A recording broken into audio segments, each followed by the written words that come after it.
Hola a todos, hoy es jueves, 11 de junio de 2026 y está con nosotros nuestro querido amigo, nuestro hermano, Alex Kreiner. Bienvenido de nuevo, Alex. Gracias, Nima. Encantado de volver a estar contigo.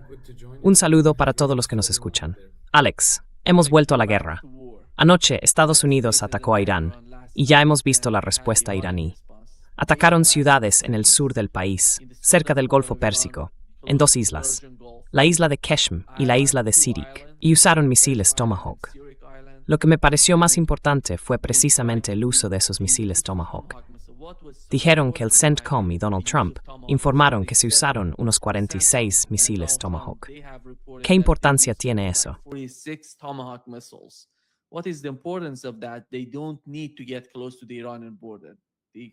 No necesitan acercarse a la frontera iraní. Muy lejos de la frontera iraní, pueden usar misiles Tomahawk para alcanzar los objetivos. Y la mayoría de esos objetivos estaban cerca del Golfo Pérsico, en las ciudades y en las islas. Tuvimos algunos informes desde Karaj, que está cerca de la capital iraní. Allí hubo al menos 2 bombardeos, y eso fue todo. Todos los objetivos estaban en la parte sur, y 2 ataques en la ciudad de Karaj, al menos según lo que vimos anoche. Luego vino la respuesta iraní sobre Kuwait, Jordania y Bahrein. Anoche apareció un vídeo que mostraba que alcanzaron un objetivo en la base aérea Muwafaq Salti, en Jordania. Y ahora mismo, acabamos de saberlo hace unos instantes, aunque por cierto, todavía no hay confirmación.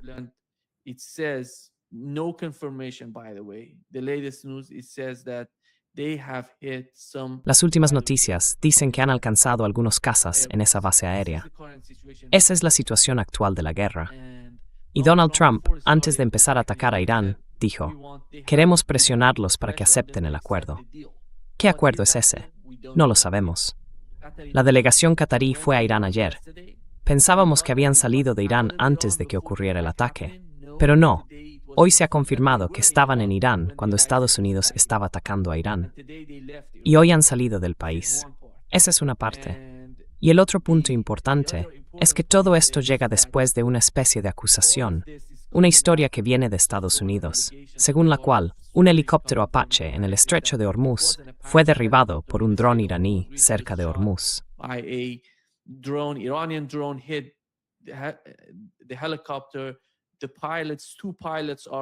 El helicóptero, los pilotos, 2 pilotos, están vivos, sin heridas, nada.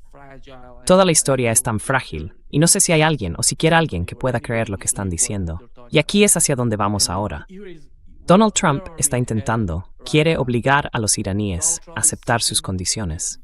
Irán dijo, antes de llegar a este punto, tuvimos a un asesor militar iraní del líder supremo de Irán, que afirmó, vamos a obligar a Estados Unidos a aceptar nuestras condiciones. Ellos no pueden hacernos eso a nosotros. Esa es la posición de los iraníes y de Donald Trump. Adelante, ¿cuál es tu opinión sobre esto?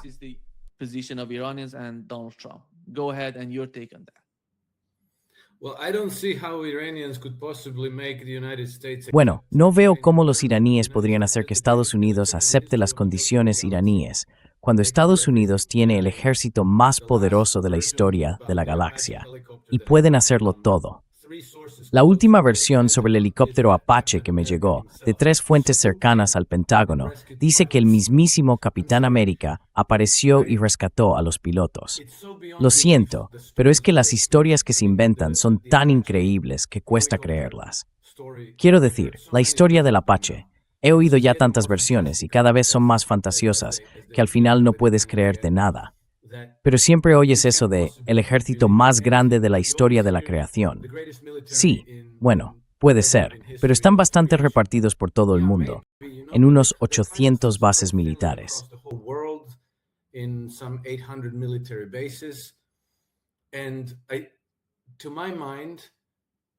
Y en mi opinión, Donald Trump y su equipo decidieron redoblar la apuesta por la estupidez, porque no entiendo por qué piensan que pueden obligar al gobierno iraní a someterse a sus condiciones. Irán está allí, en su casa, librando una guerra existencial. Estados Unidos está a más de 10.000 millas de su territorio, luchando en una guerra que ha elegido. Sí, Estados Unidos tiene activos navales y bases militares, y están todos ahí, a la vista. No pueden moverse. Bueno, los barcos sí pueden moverse, pero las bases militares no. Los iraníes, que llevan más de 20 años preparándose para esto, tienen la mayoría de sus activos más importantes y sensibles enterrados a gran profundidad. Así que son extremadamente difíciles de destruir, tal vez incluso imposibles de destruir. Maybe they're impossible to destroy. And so every time there's an exchange of fire, Así que, cada vez que hay un intercambio de fuego, los iraníes causan daños que Estados Unidos no puede revertir fácilmente. En cambio, cuando Estados Unidos golpea algo importante, los daños que provoca son relativamente fáciles de reparar para los iraníes, ¿verdad? Así que, en cada intercambio de disparos, de misiles, de bombas o lo que sea, un bando se va debilitando poco a poco, y el otro, en el peor de los casos, se mantiene más o menos igual. Es muy difícil entender la lógica detrás de esas decisiones, pero he leído informes de agencias de inteligencia rusas que dicen que todo esto, las conversaciones, el alto el fuego, es solo una tapadera para preparar una ofensiva terrestre. Vale, eso tiene sentido, pero ¿una ofensiva terrestre cuándo? ¿En julio? ¿Qué sentido tiene eso? Es literalmente la época más calurosa del año. Es insoportable. hottest time of the year, it's brutal. Again, it favors the defender versus the De nuevo, esto favorece al defensor frente al atacante. Así que, ¿hacia dónde van con todo esto? Es como si corrieran directo hacia las fauces de la derrota. No lo entiendo muy bien. Y luego, ya sabes, las declaraciones de Trump, mejor ni escucharlas, porque cada vez se adentran más en lo fantasioso, y además se vuelven más y más vulgares. A mí me da la impresión de que no saben qué hacer, y lo único que saben hacer es lanzar bombas. Así que dicen algo como, oh, ¿y ahora qué hacemos? Bueno, ¿qué demonios? Lancemos más bombas y a ver si pasa algo.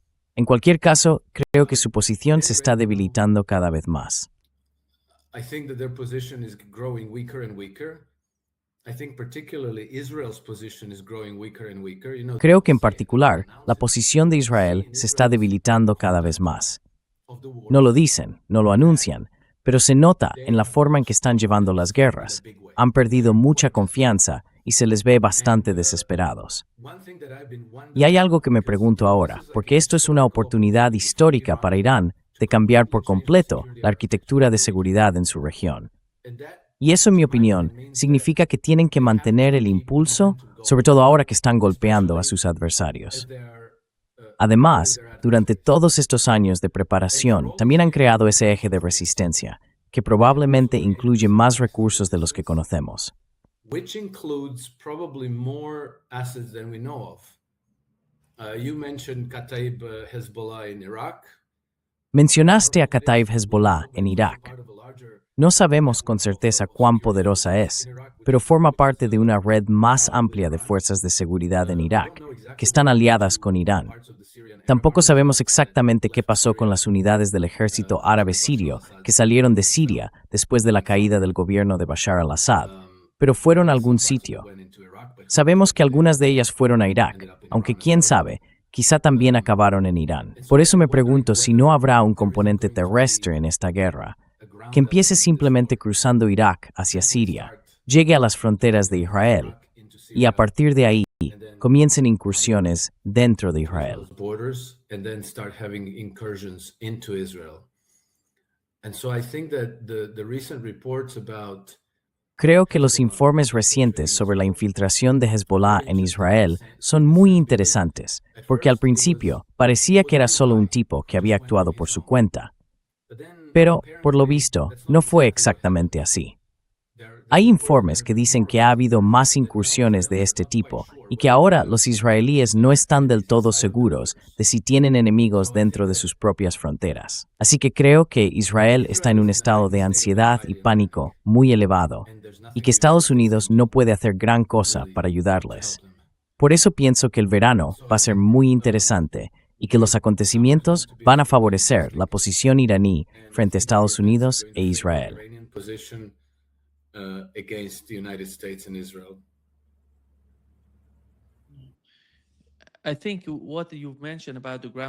Creo que lo que has mencionado sobre la invasión terrestre, la evaluación por parte de la inteligencia iraní, es la misma. Porque desde que empezó la guerra, Estados Unidos está atacando a Irán, y hemos visto a Irán atacando Erbil. en el Kurdistán iraquí.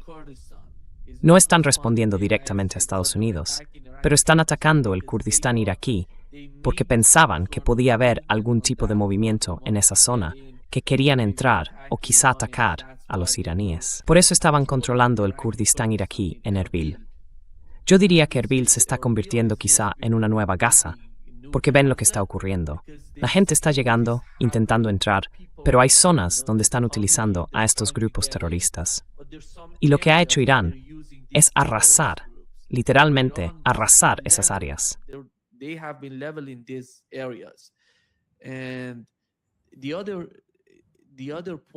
Y el otro punto sobre el ataque estadounidense, intentaron alcanzar la planta petroquímica de Asaluye, cerca de Bushehr.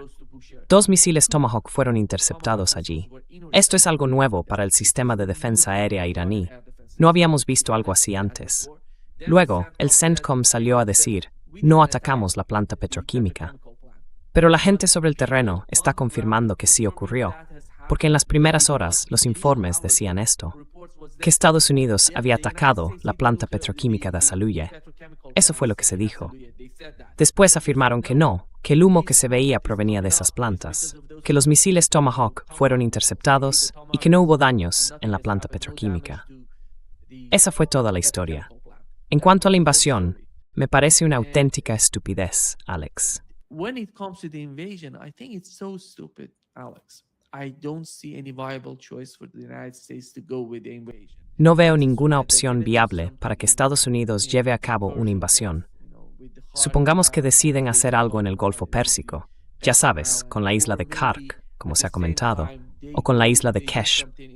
O quizá, al mismo tiempo, hacen algo en el Golfo Pérsico y piden a los kurdos que entren desde el otro lado, o tal vez a los baluchis. Pero la inteligencia iraní está muy atenta. Lo controlan todo dentro del país. Saben los movimientos antes de que ocurra un ataque. Están anticipando todo en sus fronteras. Son ataques preventivos, todos ellos. Y si Estados Unidos entra en el Golfo Pérsico, eso sería una gran confrontación entre Estados Unidos e Irán. Y sinceramente, no veo ningún escenario favorable para Estados Unidos si deciden hacerlo.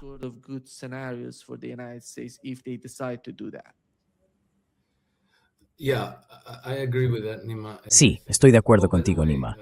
Y creo que... por cierto, una pregunta. Hace unas horas tuvimos informes de que los iraníes habían atacado un barco estadounidense con un misil hipersónico antibuque. ¿Eso está confirmado? No, era de medios israelíes. Sí, medios israelíes.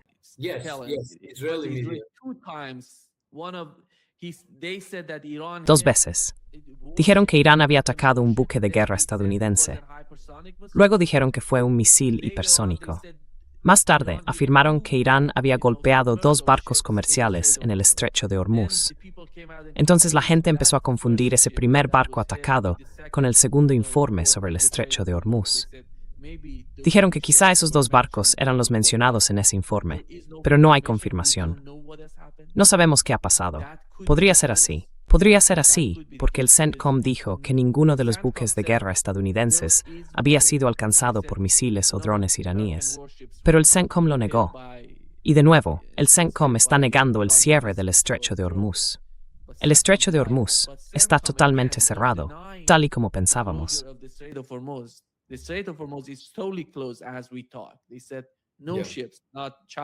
Dijeron que no había barcos, ni chinos, ni rusos, ni pakistaníes, nada.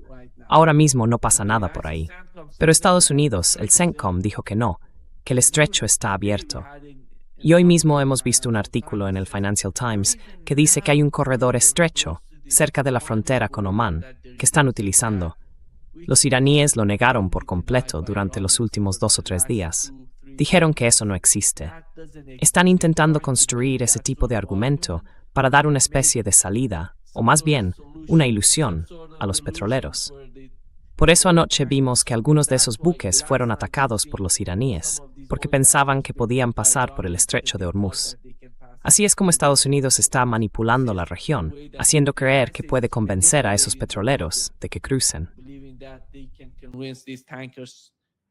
Well, not only the region, but also the oil markets, because No solo la región, sino también los mercados del petróleo, ¿sabes? Porque si están sacando de contrabando, digamos, 200 millones de barriles de petróleo del Golfo, y los iraníes no pueden hacer nada al respecto, la gente pensaría, bueno, estamos casi volviendo a la normalidad. Antes eran entre 30 y 40 petroleros al día. Entonces, ¿qué pasa ahora? Trump está insinuando que son 10 o 20. Eso sería casi volver a la normalidad, pero casi con toda seguridad no es cierto. Es muy lamentable que ya no podamos creer ni una sola palabra que salga de la administración estadounidense, porque no paran de dar vueltas a las historias y muy pronto se demuestra que no son verdad. Así que, al final, incluso la mejor versión de sus relatos resulta sospechosa y no puedes creer absolutamente nada.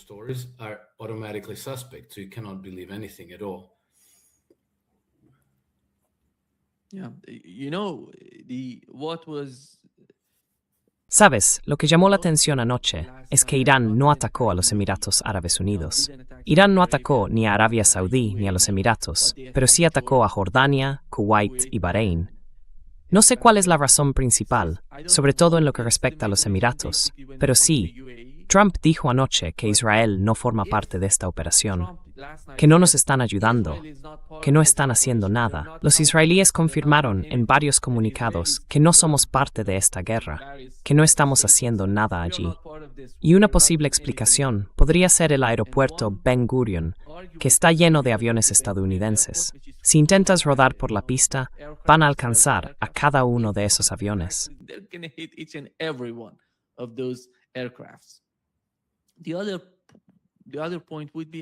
El otro punto sería cómo, ya sabes, de alguna manera el sistema de defensa aérea de Israel no está funcionando. Anoche, al mismo tiempo que teníamos esta guerra, hubo cohetes libaneses alcanzando objetivos en el sur del Líbano y en el norte de Israel. Y viendo la situación, Alex, ¿tú crees que esto responde básicamente a una agenda estadounidense o es Israel quien está presionando a Estados Unidos? Porque Israel tenía una especie de ecuación en la región. Quería atacar a todos los países sin ser atacado. Esos tiempos se acabaron. Y no veo a Estados Unidos con capacidad para darle la vuelta a la situación o devolverla como estaba antes de que empezara esta guerra.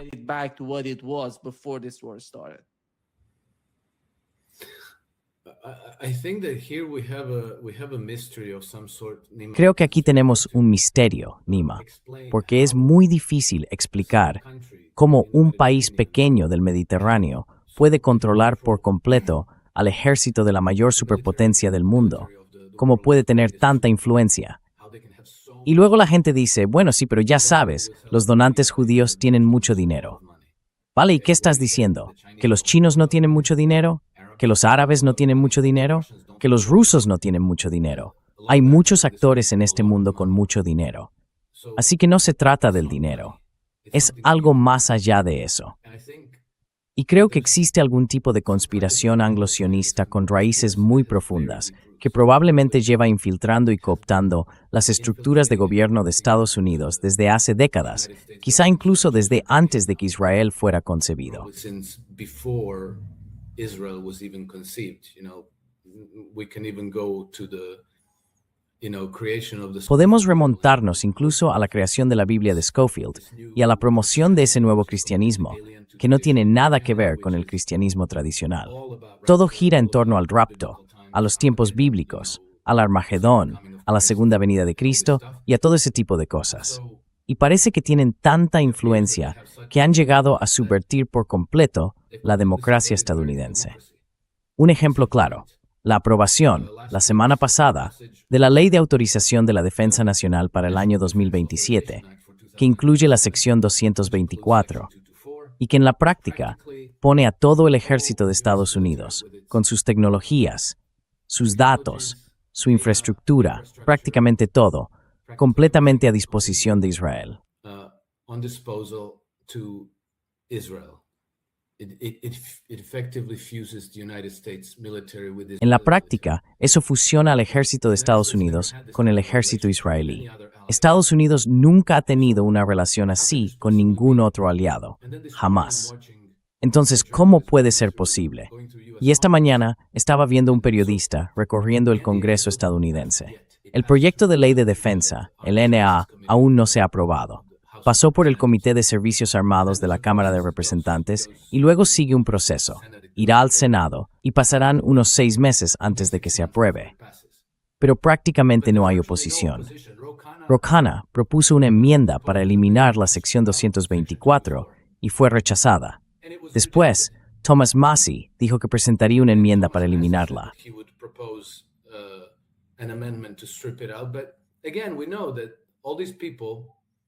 Pero una vez más, sabemos que toda esta gente está tan completamente atada a los intereses de Israel que a estas alturas ya ni siquiera lo disimulan. Esta mañana estaba viendo un video muy reciente. Un periodista va al Congreso y les pregunta a varios congresistas y congresistas, ¿primero Estados Unidos o primero Israel? Y debió de preguntárselo al menos a una docena mientras pasaban por allí. Solo uno respondió, primero Estados Unidos. Todos los demás ni siquiera fueron capaces de decir algo tan obvio como, por supuesto, primero Estados Unidos. Somos representantes elegidos democráticamente. Representamos a nuestros votantes. Para eso estamos aquí. Algo evidente. Entonces, ¿para qué esa pregunta tan absurda?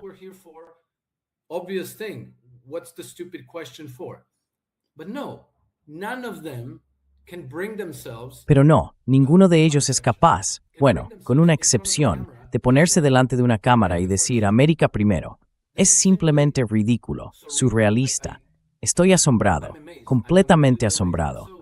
Y claro, si tienen suficiente influencia como para sacar esto adelante en el Congreso de Estados Unidos, para introducir básicamente un caballo de Troya israelí dentro de las estructuras militares estadounidenses, entonces son lo bastante poderosos como para impulsar un reclutamiento obligatorio, para empezar a reclutar a jóvenes estadounidenses en el ejército y enviarlos a luchar contra Irán por Israel. Hay voluntarios que están hablando de esto. Alex Karp ha estado hablando de esto. Alex Karp has been talking about this. Why is it so important to a private corporation to ¿Por qué es tan importante para una corporación privada impulsar el reclutamiento y asegurarse de que todos los jóvenes, hombres y mujeres, en Estados Unidos hagan el servicio militar para luego poder enviarlos de nuevo a Oriente Medio a luchar y morir por Israel? Ya no podemos estar seguros de que no sean capaces de hacerlo, y cada vez se habla más de esa posibilidad. Hay un compromiso con Israel cada vez más descarado, más abierto, por encima de todo lo demás. No podemos entenderlo. Es un país pequeño, al otro lado del mundo, completamente dependiente de la ayuda financiera y militar de Estados Unidos, que sin ese apoyo prácticamente desaparecería. ¿Cómo explicamos esto?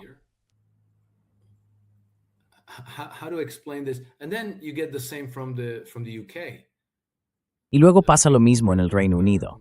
La gente en Gran Bretaña se queja de que su clase política está completamente dominada por los israelíes, ¿verdad?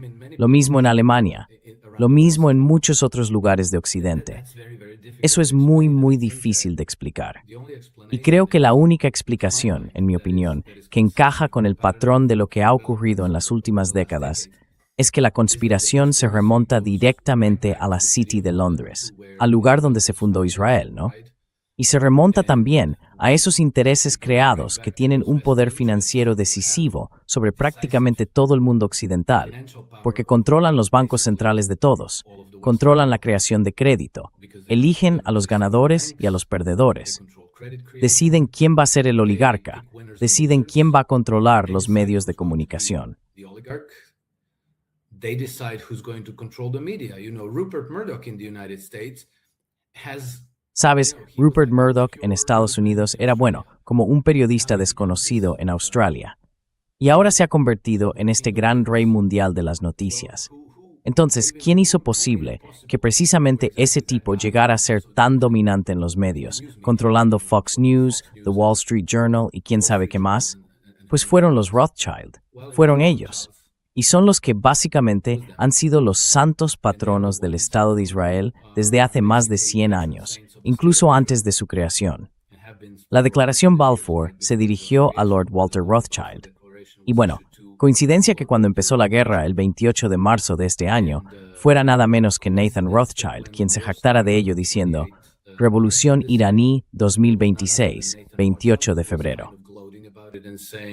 Iran Revolution 2026. February 28th. 28 de febrero. ¿Qué he dicho? La guerra es el 28 de marzo. Ah, perdón, sí, febrero. Yeah, February. So he rarely tweets, but he tweeted. Así que casi nunca publica en Twitter, pero puso un tweet con el hashtag Revolución Iraní 2026. Y su comentario fue, la historia la escriben los vencedores. ¿Qué tiene que ver eso con él? Sí. What's it to him?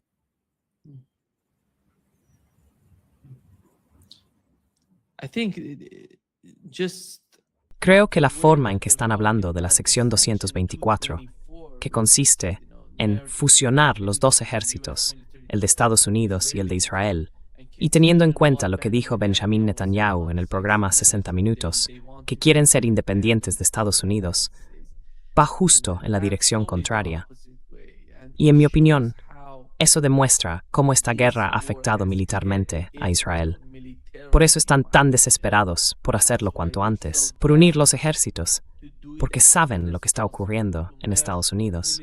because they know what's going on in the United States. This huge dissatisfaction with the foreign Hay un enorme descontento con la política exterior de Estados Unidos entre la gente común.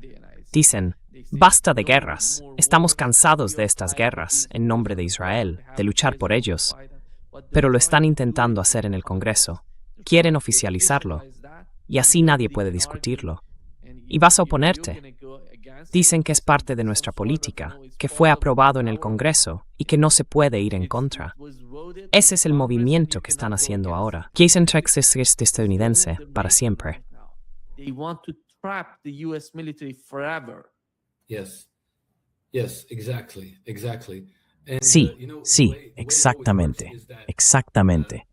Y ya sabes, esto siempre funciona igual. Abren un poco las puertas y luego las empujan del todo porque ¿quién se les va a oponer?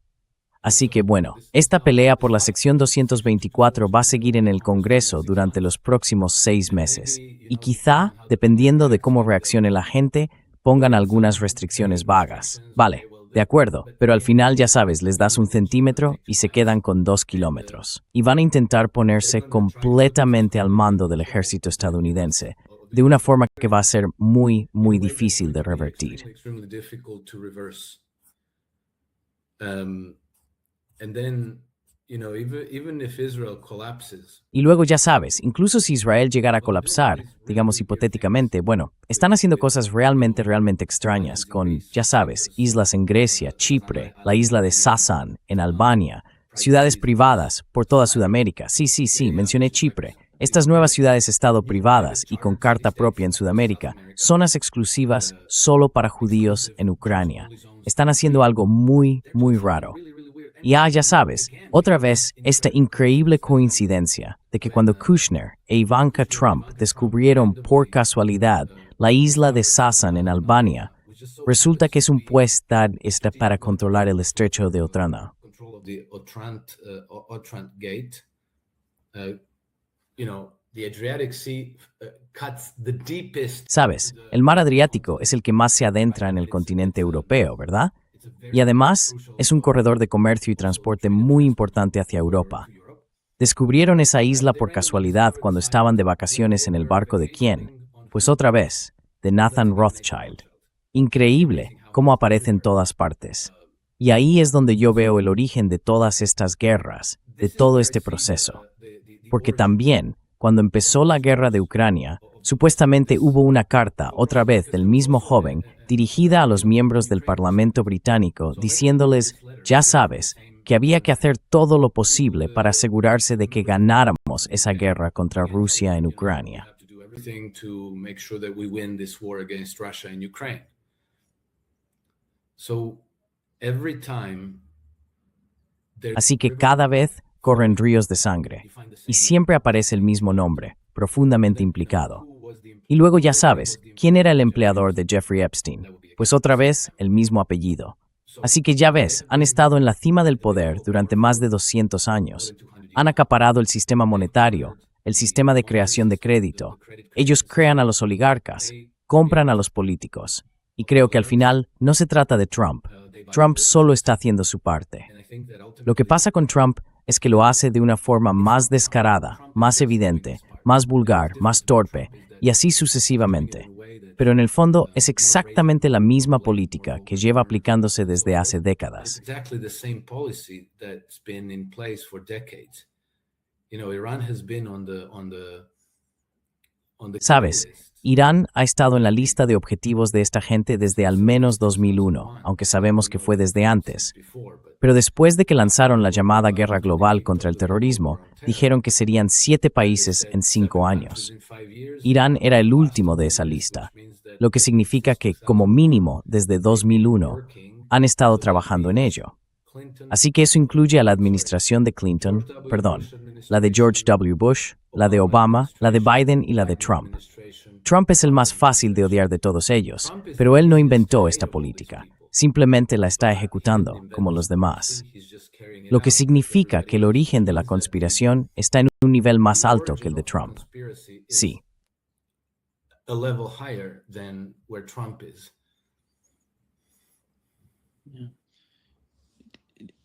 Is this in some sort of ¿Es esto algún tipo de grupo en el que todos están conectados? ¿Una red de personas relacionadas, sobre todo banqueros? O no sé, ¿qué es exactamente? ¿Tiene más que ver con la política? ¿Está más vinculado a la economía? ¿O es todo a la vez? ¿Qué sabemos de esta red? Porque has mencionado que va desde el Reino Unido, pasa por Estados Unidos, todo está conectado, y luego llega a Israel con las mismas personas.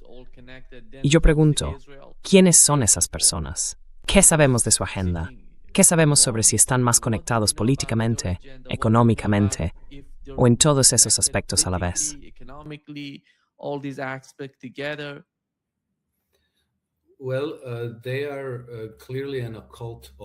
Bueno, son claramente una oligarquía oculta. Han estado al mando de los asuntos de la humanidad durante muchísimo tiempo. Controlan, por ejemplo, el banco HSBC, que básicamente se creó para facilitar las guerras del opio contra China y que destruyó una gran civilización. Gobernaron la India, ¿verdad?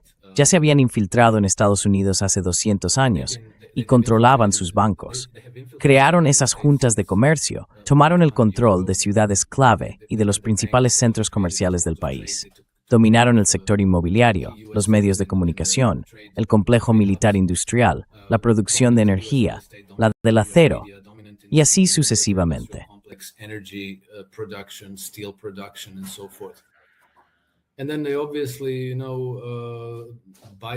Y claro, con el tiempo a través de sus políticos, han conseguido crear barreras para protegerse, para no ser tan visibles, para que su papel no se vea tanto.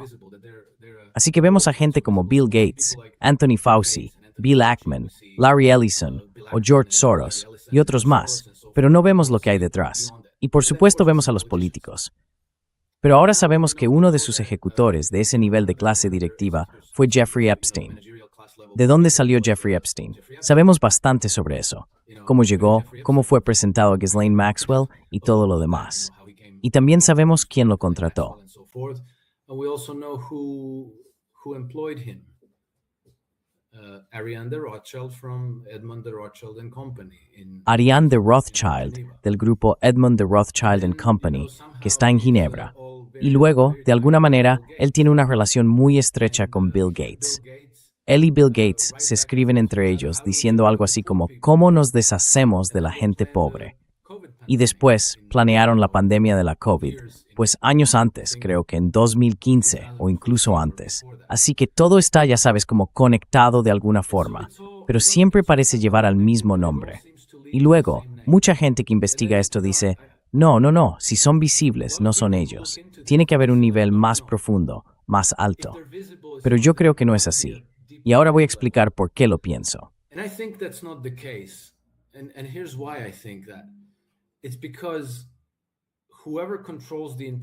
Es porque quien controla las agencias de inteligencia está en la cima de la pirámide de mando y control.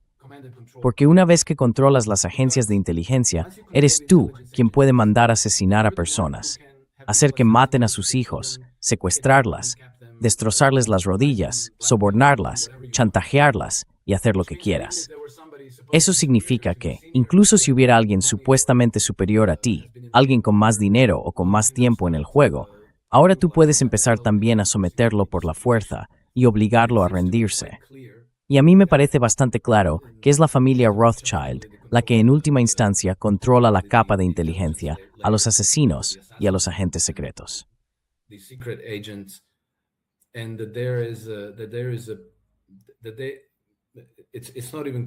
Ni siquiera es polémico decir que, durante todo este tiempo en que han sido dominantes en el mundo, han tenido su propia agencia de inteligencia privada. Y ahí es donde trabajaba Jeffrey Epstein. Colaboraba estrechamente con el Mossad y tenía relaciones con el MI6, con la CIA y con otros. Pero en el fondo, existía esa agencia de inteligencia privada.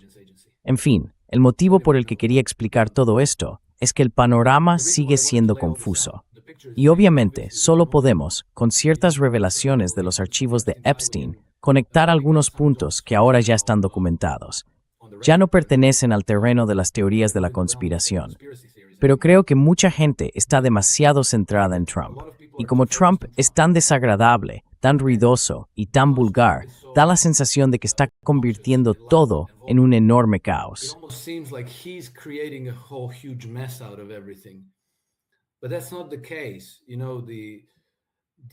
Pero no es así.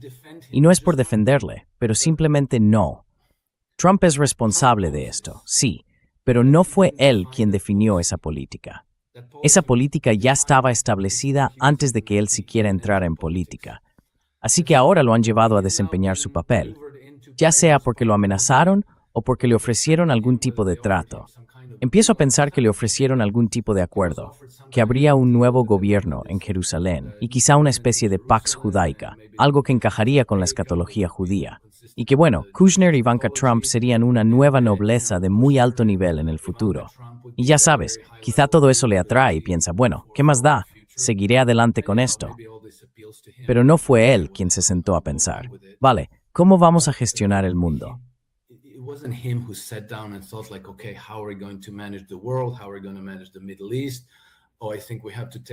¿Cómo vamos a gestionar Oriente Medio? Pues creo que tenemos que derribar al régimen iraní. El régimen iraní estaba destinado a ser derrocado prácticamente desde 1979. Lo intentaron con una guerra por poderes, con Saddam Hussein. Lo intentaron con sanciones. Rodearon Irán con bases militares. Les arrastraron por todas esas negociaciones. Iban cambiando las condiciones y cada vez que Irán hacía una concesión, pedían la siguiente. Y ahora creo que pensaron, vamos a hacerlo así, ya sabes, una revolución de colores, algo al estilo Maidán, con un poco de bombardeo desde fuera para rematar, pero no funcionó.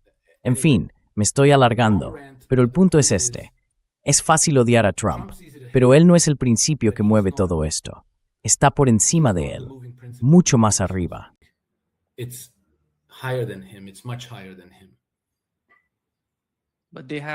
Pero tienen la mano puesta en Rusia. Son los que manejan a Trump dentro de su propia administración, los que están controlando toda la situación con él.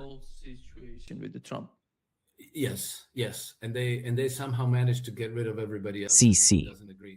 Y de alguna manera han conseguido deshacerse de todos los que no están de acuerdo. Tulsi está fuera, Joe Kent está fuera. Joe Kent ha sido, no oficialmente, pero en la práctica reemplazado por Sebastian Gorka. Ya sabes, un activo británico, archisionista, un tipo que es archisionista pero además es un activo de la City de Londres. No podría ser más evidente. Es que, y coincido contigo Nima, deben de estar realmente nerviosos porque ya ni siquiera se molestan en disimularlo.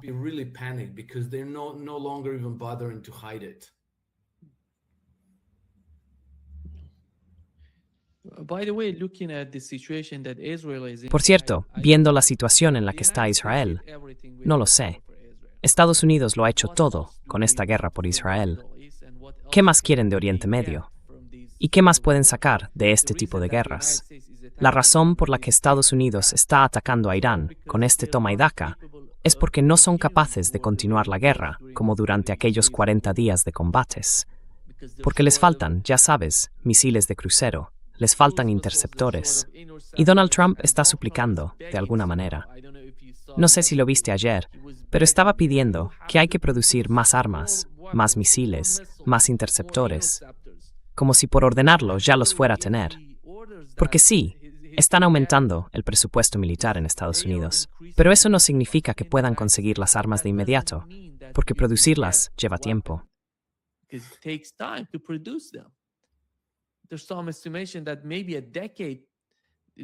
Hay estimaciones que dicen que quizá haga falta una década, más de 10 años, para que Estados Unidos pueda reemplazar todas esas armas o misiles que se usaron durante la guerra. 40 días de guerra, por cierto. Y según la evaluación de su propia inteligencia, Irán conserva al menos el 70% de su arsenal. Creo que esto marca el final para Donald Trump. No necesitan llegar tan lejos. Y no entiendo qué pretende con lo que está haciendo en Cuno, ni con la forma en que se está comportando ahora mismo con el mercado del petróleo. En este momento ese comercio está totalmente cerrado. Antes, durante el conflicto, estaba algo abierto, porque dejaban pasar unos 30 petroleros por el estrecho de Hormuz cada día. Y eso se ha detenido por completo. Ahora no pasa nada. ¿Y eso va a ayudar a Donald Trump? No. Pero parece que Israel tiene la ventaja. Y su ventaja es realmente una ventaja decisiva. Yes, exactly. And that is the mysterious part Sí, that I find so exactamente. very difficult to Y esa es la explain. parte misteriosa que me resulta tan difícil de explicar. Si asumimos que vivimos en democracias liberales, donde ya sabes, los políticos tienen que respetar la voluntad del pueblo, de sus votantes, entonces si los votantes dicen, no más ayuda a Israel, pues eso significa no más ayuda a Israel. Si dicen, América primero, ya sabes, están gastando, ¿qué será?, entre 1,000 y 2,000 millones al día en esta guerra. ¿Recuerdas el puente de Baltimore, que fue destruido en, ¿qué fue?, 2023 o por ahí? Nunca lo reconstruyeron. Y ahora el plan es que quizá lo reconstruyan para finales de 2029 o tal vez 2030. Un solo puente. ¿Cuántos puentes han construido los chinos en los últimos 2 años? In the last 2 years? How many bridges have the Iranians built in the last few years? ¿Cuántos puentes han construido los iraníes en los últimos años? Si miras a Azerbaiyán, en los últimos 5 años han construido cerca de 150 puentes. Han hecho 4,000 kilómetros de autopistas, no sé cuántos túneles, pero decenas de ellos. En fin, esto es una decisión de una sociedad. ¿Quieres ser un imperio que libra guerras por todo el mundo? ¿O quieres construir una sociedad próspera para tu gente, para tus ciudadanos? Y está muy claro que todo el sistema estadounidense está eligiendo la guerra y el imperio en detrimento de su propio pueblo. Así que eso no puede explicarse como si fueran estructuras legítimas de gobierno, como si habláramos de una democracia, porque es evidente que no es más que una fachada.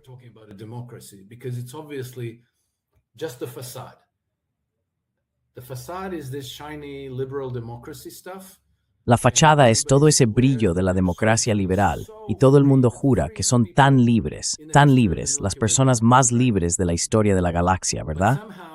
Pero de alguna manera no pueden arreglar un puente, o no quieren arreglarlo, pero sí quieren enviar miles de millones, decenas de miles de millones de dólares en armas, en apoyo financiero, a Israel, a Ucrania, a Taiwán, a quien sea que vaya a librar guerras. 40,000 millones para Javier Milei. ¿Por qué? Nunca se explicó de forma adecuada. Javier Milei necesitaba un rescate de 40,000 millones, y Trump y Scott Bessent simplemente se lo dieron, sin ninguna explicación al pueblo estadounidense. Oye, quizá podríamos haber usado esos 40,000 millones para algo aquí, en casa.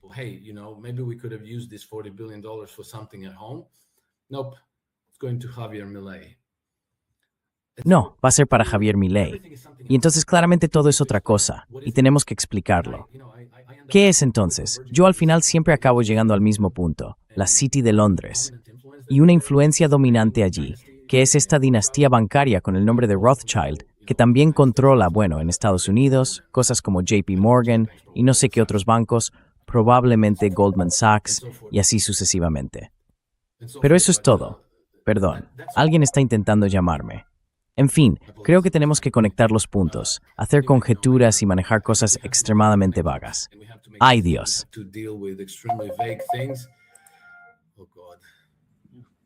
¿Es tu teléfono? No, no lo es. Es mi tía, a la que le dije que no me llamara porque iba a tener una entrevista, pero claro, se le ha olvidado. También la voy a castigar. I'm going to punish her too. Alex, I think what's important when it comes to the United States. Alex, creo que lo importante, cuando hablamos de Estados Unidos y de cómo intentan controlar las universidades allí, que es el punto principal, es que están tratando de crear nuevas normas dentro de las universidades, según las cuales no se puede criticar a Israel, no se puede apoyar a los palestinos. Puedes hacer de todo, menos eso. Es una especie de nueva dictadura moderna que se está formando en las universidades estadounidenses. Y me parece algo enorme, viendo la magnitud y la forma en que están intentando presionar a universidades grandes, prestigiosas y tan importantes en Estados Unidos.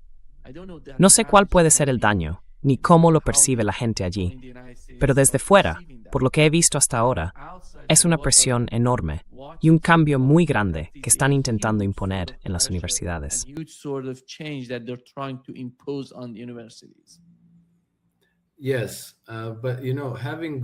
Sí, pero sabes, habiendo crecido en el mundo comunista, puedo decirte que eso no funciona. Porque cuando era adolescente, estábamos obligados a hacer cursos de marxismo. Esa era la ideología oficial del país. Éramos un país socialista. El socialismo se suponía que era un periodo de transición desde el capitalismo. Primero tienes ese periodo de transición, que es el socialismo, y luego pasas al comunismo, que se supone que será la utopía total. Y algunas personas creyeron no, pero la mayoría no.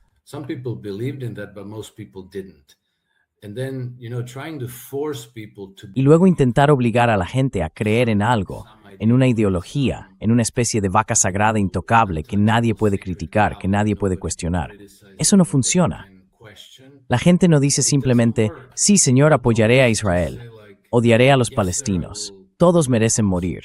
Israel tiene derecho a defenderse y a matar a todos los bebés en Cisjordania, en Gaza, en todo el Líbano y donde quiera que se sientan amenazados. Y los israelíes, obviamente, se sienten amenazados por los palestinos. Así que solo sienten sol cuando todos los demás están muertos. Es como lo de siempre. Ya sabes, crean desolación y lo llaman paz. Esa es la única paz que pueden reconocer.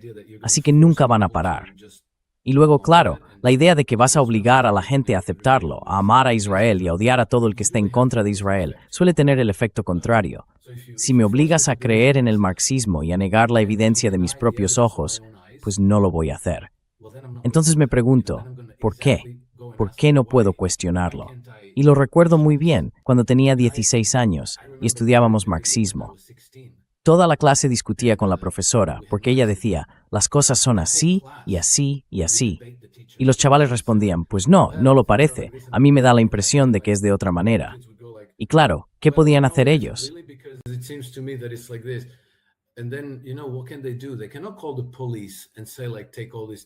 No pueden llamar a la policía y decir algo así, como, llevad a todos estos niños a la cárcel y arrestad a sus padres, porque entonces acabaría todo el mundo en prisión. Así que empezaron a debatir con nosotros. Y cuanto más debatían, más llegábamos todos a la conclusión de que los chavales tenían razón y los profesores estaban equivocados. Incluso los propios profesores lo reconocieron. Cuando no tienes un argumento, solo puedes forzarlo hasta cierto punto. Y eso, al final, se les va a volver en contra. Y bueno, hace unos meses Larry Ellison compró TikTok. ¿Ayudó eso a mejorar la imagen de Israel en Estados Unidos? Yo creo que no. No sirvió para nada. Quizá incluso empeoró. Así que eso es, ya sabes, una señal de lo que viene, y no pueden revertirlo. Esto es como un tsunami. Puedes intentar remar contra él todo lo que quieras, pero te va a arrasar. Y esto va a pasar, sin ninguna duda.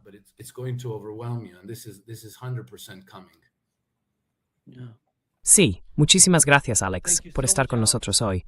Un verdadero placer, como siempre. Gracias por la invitación, Nima. Hasta la próxima. Cuídate. Tú también. Adiós. Bye-bye.